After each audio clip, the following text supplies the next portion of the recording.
Hello and welcome to Ships of War.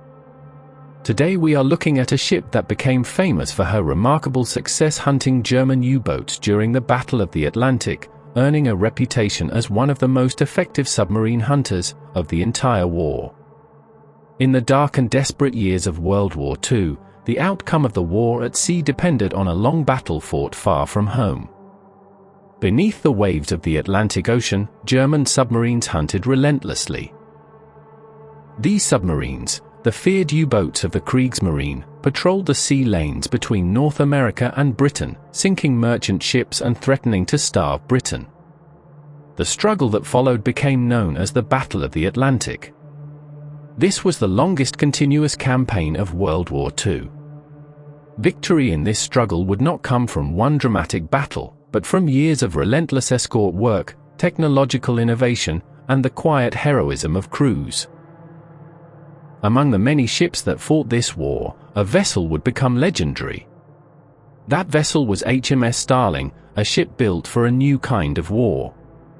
HMS Starling was a Black Swan-class Royal Navy sloop, a type of warship specifically designed for escort duty and submarine warfare. These ships were not glamorous. They were not large like battleships or fast like destroyers. Instead, they were steady, reliable, and built for endurance. Launched in 1942, Starling measured just under 300 feet in length and displaced around 1,350 tons. Her armament included dual-purpose guns capable of engaging aircraft as well as surface targets, but her true weapons were hidden below the surface. Depth charges, sonar equipment, and later, a new revolutionary weapon known as the Hedgehog. HMS Starling was commanded by Captain Frederic John Walker, a brilliant anti-submarine specialist that carried the nickname Johnny Walker. Not to be confused with the famous whiskey, though the shared name had become a running joke among sailors, many of whom said the Germans had good reason to fear a visit from Johnny Walker in the Atlantic. Walker did not believe in passively escorting convoys, he believed in hunting. Under his command, Starling would become the flagship of the 2nd Support Group, a team of escort vessels whose mission was simple and dangerous: to find U-boats and destroy them. Traditional convoy escorts had one primary duty: protect merchant ships as they crossed the Atlantic. If a submarine appeared, the escorts would drive it away or attack if possible, but they would not stray too far from the convoy they were protecting. Walker believed this was not enough. His support groups operated differently. Instead of sticking close to convoys, they roamed the ocean searching for submarines. When one was detected, the ships would coordinate attacks in carefully planned patterns, designed to trap the U-boat beneath the sea. These tactics Walker developed were a revolution. Using sonar to track a submerged submarine, the ships would attack in succession, dropping depth charges in patterns designed to force the submarine deeper and deeper, exhausting its crew and damaging its hull. The moment the submarine attempted to escape or surface, it would face guns, ramming attacks, or more explosives. Starling became the center of this deadly system.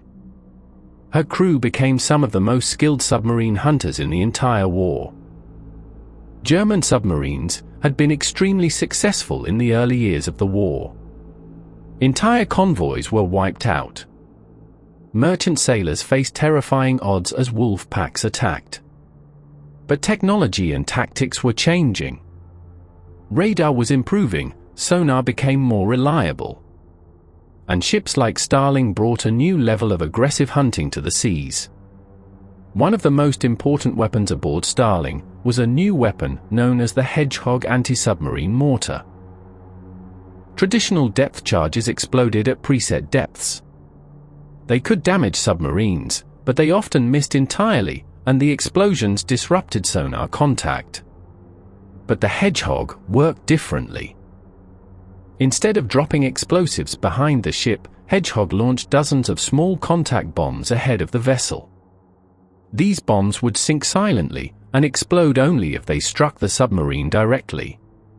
If there was no explosion, the crew knew the target had been missed. But if the Hedgehog struck its target, the result was devastating.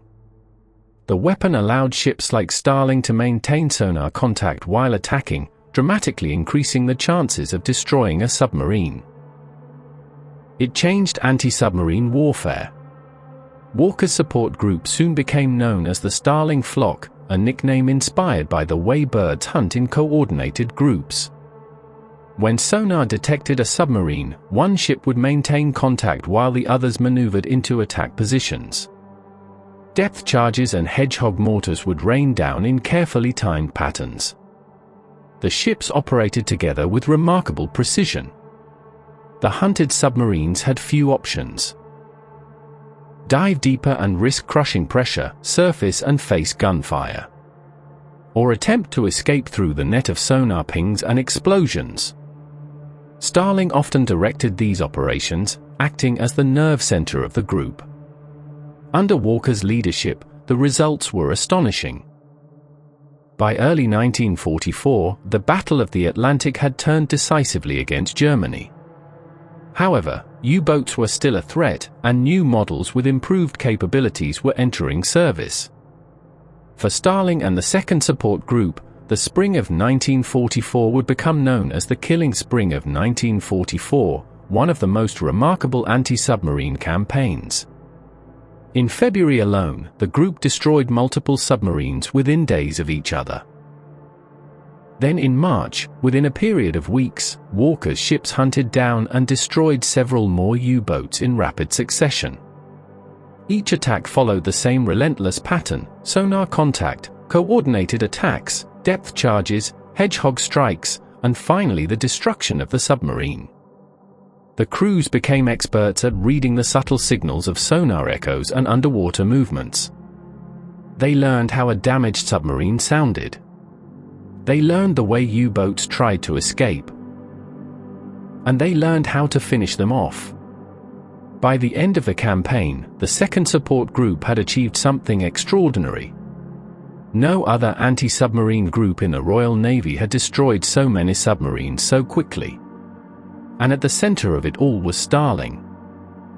But the strain of constant operations was immense.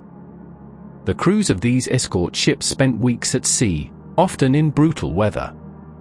The North Atlantic could be merciless: towering waves, freezing spray, and endless grey skies. Sleep was rare. Danger was constant. And yet the hunters kept hunting. In July 1944, tragedy struck. Walker, exhausted from years of intense wartime service, suffered a stroke and died shortly afterward. The news was a heavy blow to the crews who had served under him. The architect of their victories was gone. But the legacy he left behind would continue. By the end of the war, HMS Starling had achieved an extraordinary record. She was credited with the destruction of more German submarines than any other Royal Navy vessel during the conflict. Among the submarines destroyed were several of the most dangerous U-boats operating in the Atlantic. Each victory represented another step toward securing the shipping lanes that kept Britain alive during the war. The exact tally is sometimes debated by historians, but Starling and her support group were responsible for at least 11 U-boats destroyed. For a single escort vessel, this was an astonishing achievement. Her crew had become masters of a new kind of naval warfare. As 1945 approached, the German submarine threat began to collapse. When the war in Europe finally ended in May 1945, the Battle of the Atlantic was over. For ships like Starling, the victory had been long and hard fought. Following the war, Starling continued to serve for a time in the Royal Navy. However, like many wartime escort ships, her role in the new post-war world was limited. Naval technology was advancing rapidly, and newer ships were being built with improved capabilities. Eventually, after years of service, Starling was retired. She was sold for scrap in the late 1950s. The story of HMS Starling is not one of towering guns or dramatic surface battles. It is the story of persistence. of patient hunting, of a crew that mastered the science and art of anti-submarine warfare, and a commander whose innovative tactics changed the way navies fought the underwater enemy. Without them, the outcome of the war might have been very different. From the gun decks to the bridge, every story we tell honors those who served. If this tale made you feel the salt and steel of history, give it a like, and if you're not yet part of our channel's convoy, subscribe and join the ranks. More powerful stories await.